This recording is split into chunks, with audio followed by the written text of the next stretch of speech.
ഇന്ത്യയിലെ ഗവൺമെൻറ് സംവിധാനത്തിൽ നമ്മൾ ഈ പറഞ്ഞ ഈ 3 ഘടകങ്ങളും ഏത് രീതിയിലാണ് ഉള്ളത് എന്നാണ് നമുക്ക് വിശദീകരിക്കാനുള്ളത്. നമ്മൾ ആദ്യമായി ചർച്ച ചെയ്യുന്നത് നിയമങ്ങൾ നിർമ്മിക്കുന്ന നിയമനിർമ്മാണ വിഭാഗത്തെക്കുറിച്ചാണ്.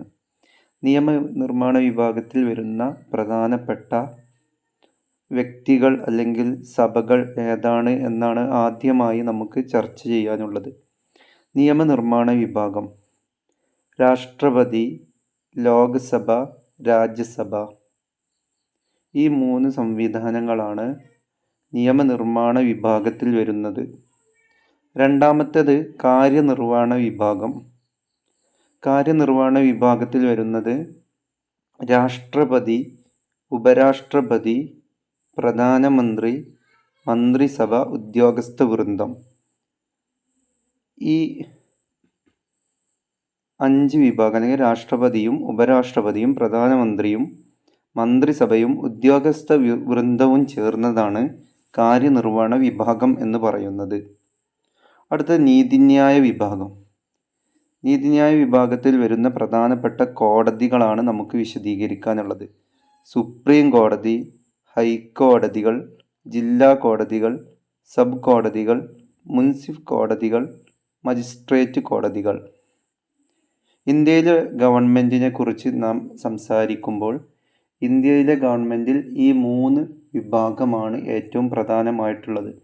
നമുക്കറിയാം, ഒരു ഗവൺമെൻറ്റിൻ്റെ 3 പ്രധാനപ്പെട്ട ഘടകങ്ങൾ എന്ന് പറയുന്നത് ഒന്ന് നിയമനിർമ്മാണ വിഭാഗമാണ്, രണ്ടാമത്തേത് കാര്യനിർവഹണ വിഭാഗമാണ്, മൂന്നാമത്തേത് നീതിന്യായ വിഭാഗമാണ്.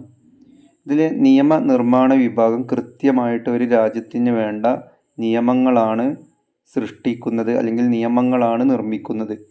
ഇന്ത്യയിലെ പാർലമെൻറ്റും കേരളത്തിലെ നിയമസഭയും ഈ നിയമനിർമ്മാണ വിഭാഗത്തിൻ്റെ ഏറ്റവും പ്രധാനപ്പെട്ട ചുമതല വഹിക്കുന്ന 2 സ്ഥാപനങ്ങളാണ്. അപ്പോൾ നിയമനിർമ്മാണ വിഭാഗം എന്ന രീതിയിൽ നാം ചർച്ച ചെയ്യുമ്പോൾ അതിൽ വരുന്നത് രാഷ്ട്രപതിയും ലോക്സഭയും രാജ്യസഭയുമാണ്. അടുത്തത് കാര്യനിർവഹണ വിഭാഗം. അതിൽ വരുന്നത് രാഷ്ട്രപതി, ഉപരാഷ്ട്രപതി, പ്രധാനമന്ത്രി, മന്ത്രിസഭ, ഉദ്യോഗസ്ഥ വൃന്ദം എന്നിവയാണ്. അടുത്തത് നീതിന്യായ വിഭാഗം. അതിൽ പ്രധാനപ്പെട്ട കോടതികളാണ് വരുന്നത്. നിയമത്തെ വ്യാഖ്യാനിക്കുക എന്നുള്ളതാണ് അവയുടെ ധർമ്മം.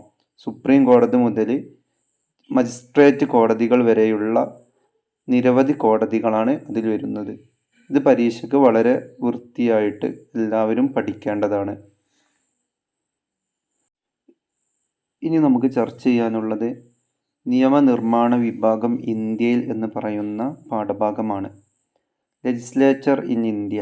ഇന്ത്യയിലെ നിയമനിർമ്മാണ വിഭാഗം എങ്ങനെയുള്ളതാണ്, ഏത് രീതിയിലാണ് അവ പ്രവർത്തിക്കുന്നത്, ഇവയൊക്കെയാണ് ഈ ഒരു പാഠഭാഗത്ത് നമുക്ക് ചർച്ച ചെയ്യാനുള്ളത്.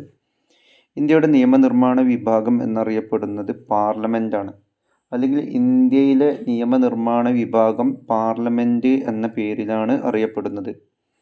ഈ പാർലമെൻറ്റിൽ അടങ്ങിയിരിക്കുന്ന പ്രധാനപ്പെട്ട 2 സഭകളാണ് ലോക്സഭ, രാജ്യസഭ. അപ്പോൾ ഇന്ത്യയിലെ പാർലമെൻറ്റിൽ ലോക്സഭയും രാജ്യസഭയും അതിനോടുകൂടെ രാഷ്ട്രപതിയും ചേർന്നതാണ് പാർലമെൻറ്റ് എന്ന് പറയുന്നത്. രാജ്യസഭയെ ഉപരിസഭയെന്നും ലോക്സഭയെ അധോസഭയെന്നുമാണ് വിളിക്കുന്നത്. 2 സഭകൾ ഉള്ളതിനാൽ ഇതിനെ ദ്വിമണ്ഡല നിയമനിർമ്മാണ സഭ എന്ന് വിളിക്കുന്നു. അഥവാ പാർലമെൻറ്റിനെ സംബന്ധിച്ചിടത്തോളം പാർലമെൻറ്റ് എന്ന് പറയുന്നത് രാഷ്ട്രപതിയും ലോക്സഭയും രാജ്യസഭയും അടങ്ങിയതാണ് പാർലമെൻറ്റ്, ഇന്ത്യയിലെ പാർലമെൻറ്റ്. ഇതിലെ രാജ്യസഭയെ ഉപരിസഭയെന്നും ലോക്സഭയെ അധോസഭയെന്നുമാണ് സാധാരണ രീതിയിൽ വിളിക്കാറുള്ളത് അല്ലെങ്കിൽ അറിയപ്പെടാറുള്ളത്. ഈ 2 സഭകൾ ഉള്ളത് കൊണ്ട് തന്നെ ഇതിനെ ദ്വിമണ്ഡല നിയമനിർമ്മാണ സഭ എന്നാണ് പാർലമെൻറ്റിനെ വിളിക്കുന്നത്. ഇനി ഒരൊറ്റ സഭയാണ് ഉണ്ടായിരുന്നതെങ്കിൽ അതിനെ ഏകമണ്ഡല നിയമനിർമ്മാണ സഭ എന്നാണ് വിളിക്കുക.